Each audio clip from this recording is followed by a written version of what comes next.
4 साल पहले एक पिता की उम्र उसके पुत्र की उम्र के दुगने से 37 साल अधिक थी।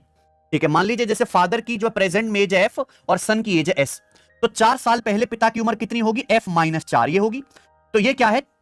4 साल पहले सन की एज क्या होगी? S minus 4। तो फादर की जो एज है वो सन की एज के दुगने से 37 साल ज्यादा है।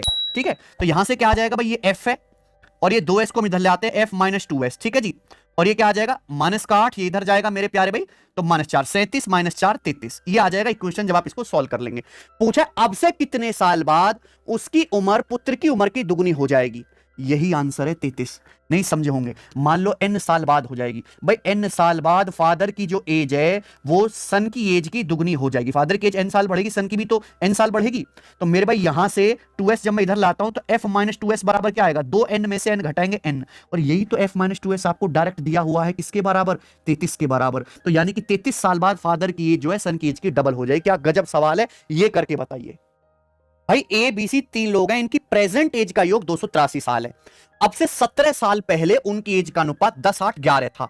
10:8:11 प्रेजेंट से 17 साल पहले एज का अनुपात था। पूछा सी की प्रेजेंट एज कितनी है? अब आप एक बात देखो, 17 साल पहले तीनों की टोटल एज कितनी थी? 10, 8, 18 और 11 29। अब सवाल में लॉजिक ये है कि तीनों की प्रेजेंट में टोटल एज का समय 283 साल।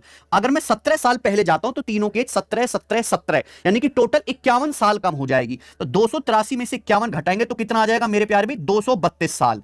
तो अब से 17 साल पहले तीनों की टोटल एज का सम 232 साल होना चाहिए। 29 की वैल्यू 232 है, कितने गुना? 8 गुना। ये 8 गुना है, तो सी की एज कितनी आएगी मेरे भाई? 11 यूनिट। 11 की वैल्यू भी 8 गुना आएगी, 88 साल। लेकिन ये आंसर नहीं है, ये सी की एज प्रेजेंट से 17 साल पहले है। तो अभी सी की प्रेजेंट में एज कितनी होगी? 88 में फिर 17 जोड़ना पड़ेगा, यानी कि 105 साल इस सवाल का आंसर है भाई। सी तो बड़ा ज्यादा जी लिया है, अब तक तो टपक जाना चाहिए था इसे। ये बताओ।